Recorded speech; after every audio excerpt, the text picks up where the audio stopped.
Hi అండి, అందరికీ నమస్కారం అండి. Welcome to Durga vlogs and gardens. ఈరోజు నేను ఒక మంచి రెసిపీతో మీ ముందుకు వచ్చినది పులిహోర. మా ఊరికైతే చేసిన పులిహోర అండి. ఈ పులిహోర చాలా టేస్టీగా ఉంటుంది.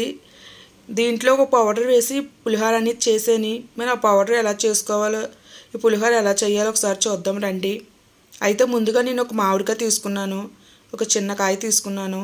ఇది తొక్క చెక్కుకొని ఇలా తురుముకొని పక్కన పెట్టుకుందాం. తర్వాత నేను ఇక్కడ ఒక పావు కిలో అంటే 250 గ్రాముల రైస్ని ఉడికించుకొని పక్కన పెట్టుకున్నాను. రైస్ అనేది పొడి పొడిగా ఉండాలి. అలాగే ఇక్కడ పచ్చిమిరపకాయలు, ఎండుమిరపకాయలు, కరివేపాకు, అలాగే మామిడికాయ తురుము కూడా ఒక ప్లేట్లోకి తీసుకొని పక్కన పెట్టుకున్నాను. చూడండి.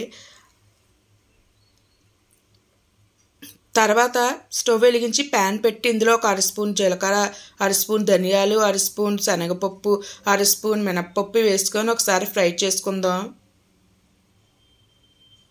మసాలాకండి, పులిహోరలో పౌడర్ కోసం. తర్వాత ఒక స్పూను నువ్వులు కూడా వేసేని. నువ్వులు కూడా వేసాక బాగా వేగిన తర్వాత ఒక మిక్సీ జార్లోకి తీసుకొని చల్లారాక పౌడర్ చేసుకొని పక్కన పెట్టుకుందాం. తర్వాత అదే ప్యాన్లో నేను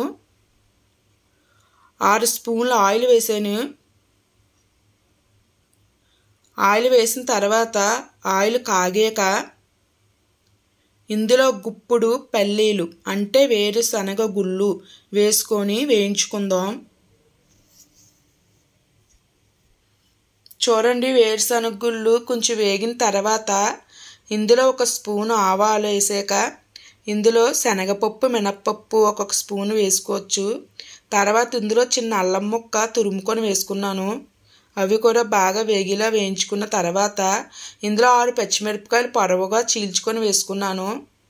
అలాగే 4 ఎండుమిరపకాయలు కూడా కట్ చేసుకొని వేసుకున్నాను ముక్కల కింద. తర్వాత ఇందులో 3 రెమ్మల కరివేపాకు వేసాను.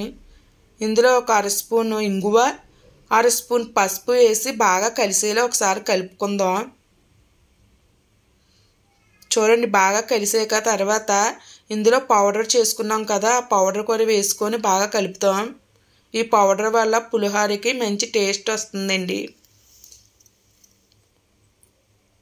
మొత్తం అన్నీ కలిసిలా కలుపుకున్న తర్వాత ఇక్కడ మామిడికాయ తురుము ఉంది కదా, అది వేసి కలిపేద్దాం. అయితే నాకు మామిడికాయ కొంచెం ముగ్గునట్టు ఉందండి, అందుకే ఇలా పేస్ట్లా తయారవింది. ఇది మొత్తం మామిడికాయ ఈ పోపు మిశ్రమం అంతా దగ్గరికి అవిలా ఫ్రై చేసేసుకుందాం. తర్వాత ఇందులో రుచికి సరిపడినంత సాల్ట్ వేసాను. సాల్ట్ వేసాక ఒకసారి కలుపుకుందాం. చూడండి, బాగా దగ్గర పడే మొత్తం పోపులు ఈ మామిడికాయ తురుము అంతా. తర్వాత ఇందులో రైస్ వేసేసుకుందాం. రైస్ అనేది పొడి పొడిగా ఉడికించుకుంటే టేస్ట్ అయితే బాగుంటుందండి పులిహోరకి. మొత్తం అన్ని పోపులు ఈ రైస్ అన్నీ కలిసేలాగా మొత్తం మామిడికాయ తురుము అంతా ఈ రైస్కి పెట్టేలాగా ఒకసారి కలిపేసుకుందాం. చూడండి, మొత్తం అంతా కలిపేసుకున్నాం కదా, ఇది ఒక గిన్నెలోకి తీసేసుకుందాం. అంతేనండి, రెడీ అయిపోయింది మామిడికాయ పులిహోర. చాలా టేస్టీ పుల్లగా చాలా బాగుందండి. ఒకసారి మీ ఇంట్లో కూడా ట్రై చేయండి ఈ పులిహోరని. అలాగే మా ఛానల్ని సబ్స్క్రైబ్ చేసుకోండి, లైక్ చేసి షేర్ చేసి సబ్స్క్రైబ్ చేసుకోండి, కామెంట్ పెట్టండి. అలాగే ఈ పులిహోర ఆలు కర్రీతో తింటే సూపర్గా ఉంటుందండి.